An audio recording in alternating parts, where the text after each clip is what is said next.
আজি আমাক আপোনালোকে জানে আমাৰ নৱনিযুক্ত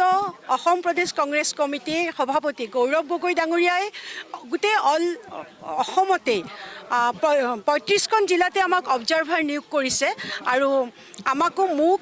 আমাৰ প্ৰাণেশ্বৰ বসুমতাৰী হিমাশ্ৰী এজা আমাৰ তিনিওগৰাকীকে ওদালগুৰিত অবজাৰ্ভাৰ হিচাপে তেখেতে পঠিয়াইছে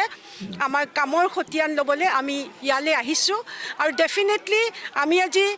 এইখন মিটিঙৰ পৰা এতিয়াই গম পাইছোঁ যে আমাৰ ওদালগুৰি ডিষ্ট্ৰিক্টৰ সমূহ কৰ্মীবৃন্দ বা নেতাসকল পৰিষদীয় নিৰ্বাচনৰ বাবে সাজু হৈছে আমি অসমৰ গৌৰৱ ভাৰতবৰ্ষৰ গৌৰৱ গগৈ ডাঙৰীয়াৰ নেতৃত্বত BTC পৰিষদীয় নিৰ্বাচন খেলিবলৈ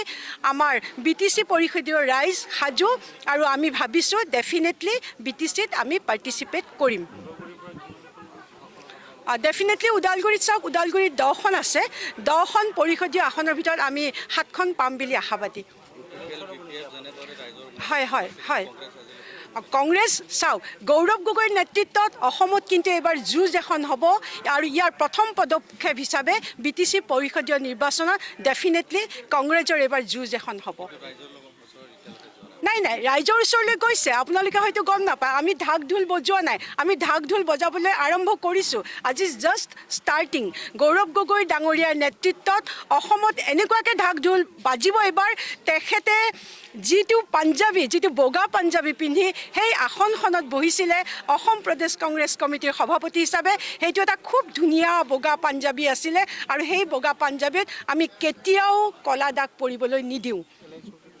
এলায়েন্সৰ সম্পৰ্কত চাওক এইটো টোটেল হাইকমাণ্ডৰ ওপৰত বেছ কৰিব এলায়েন্সৰ সম্পৰ্কত মষ্ট প্ৰবেবলি আমাৰ কৰ্মীবৃন্দৰ তেখেতসকলে মতামত ল'ব আৰু আমাৰ ফাউণ্ডেশ্যনটো যদি ষ্ট্ৰং ডেফিনেটলি আমি কৰিব নোৱাৰোঁ আমি ফাউণ্ডেশ্যন ষ্ট্ৰং কৰিবলৈ উঠি পৰি লাগিছোঁ আৰু সেইকাৰণে ভাবিছোঁ ইয়াৰ আচলতে এলায়েন্সটো কেনেধৰণে কৰিব বা নকৰে সেইটো টোটেলি আমাৰ হাইকমাণ্ডে আমাৰ BTCৰ যিসকল কৰ্মীবৃন্দ আছে তেখেতসকলৰ লগত কথা পাতি সিদ্ধান্ত ল'ব আমাৰ পৰিষদীয় নিৰ্বাচনত ডেফিনেটলি আমি আশা কৰিছোঁ 7খন 10খনৰ ভিতৰত আমি 7খন আশা কৰিছোঁ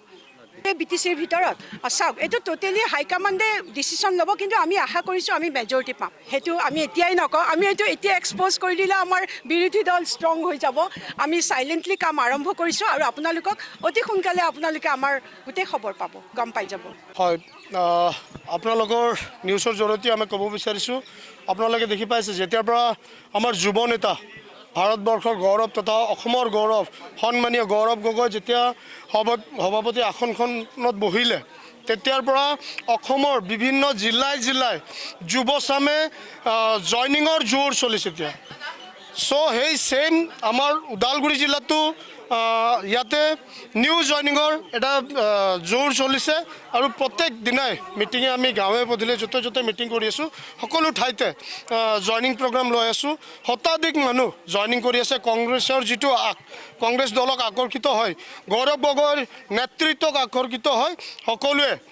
জইনিঙৰ কংগ্ৰেছত যোগদান কৰাৰ আৰম্ভণি কৰিছে আৰু অনাগত অহা যি দিনত আছে আমি BTCত এইবাৰ কিং মেকাৰ আমি হ'ম গৌৰৱ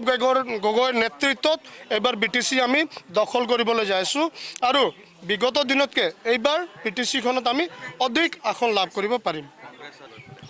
আমাৰ ইছ্যুজবিলাকে হাইকমাণ্ডে যিটো নিৰ্ধাৰিত কৰিব বা ৰাইজৰ আগত দাঙি ধৰিব সেইটোতো আছে বাট আমি যি কাৰাপশ্যন ডাবল ইঞ্জিনৰ গভৰ্ণমেণ্টে যি কাৰাপশ্যনবিলাক কৰিলে পৰিৱৰ্তন চৰকাৰৰ নামত যিবিলাক কাৰাপশ্যন কৰিলে কংগ্ৰেছে সেইবিলাক কাৰাপশ্যনৰ ৰাইজৰ মাজত দাঙি ধৰিব এই আমাৰ ৰাইজৰ কাৰণে আমাৰ ডাঙৰ সেইবিলাকে থাকিব ইছ্যুজ থাকিব আমি ৰাইজৰ মাজত আমি দাঙি ধৰিম আমি ইতিমধ্যে মই কৈছোঁ আপোনালোকৰ অলপ আগতে যে ৰাইজে গৌৰৱ গগৈৰ চেহেৰা চাই গৌৰৱ গগৈৰ যিটো অৱদান কংগ্ৰেছৰ প্ৰতি বা বলিদান মানে যেনেকুৱা কষ্ট যেনেকুৱা কৰে তেখেতৰ কাম কৰা ষ্টাইল চাই মানুহে আকৰ্ষিত হৈছে যুৱচামে আকৰ্ষিত হৈছে সকলো জাতি জনগোষ্ঠী সকলোৱে আকৰ্ষিত হৈছে মই সেয়ে কৈছোঁ সকলো জিলাতে অসমৰ বিভিন্ন জিলাতে জোৰ লাগিছে জইনিঙৰ যিটো জোৰ লাগিছে সেয়া আমাৰ কংগ্ৰেছৰ কাৰণে ছাপোৰ্ট নিশ্চয় আমি এইবাৰ বিগত দিনতকৈ এইবাৰ কংগ্ৰেছ আমাৰ অসমৰ গৌৰৱ ভাৰতবৰ্ষৰ গৌৰৱ তথা আমাৰ সভাপতি সন্মানীয় গৌৰৱ গগৈৰ নেতৃত্বত আমি বিগত দিনতকৈ এইবাৰ আমি বহুত আসন লাভ কৰিম ধন্যবাদ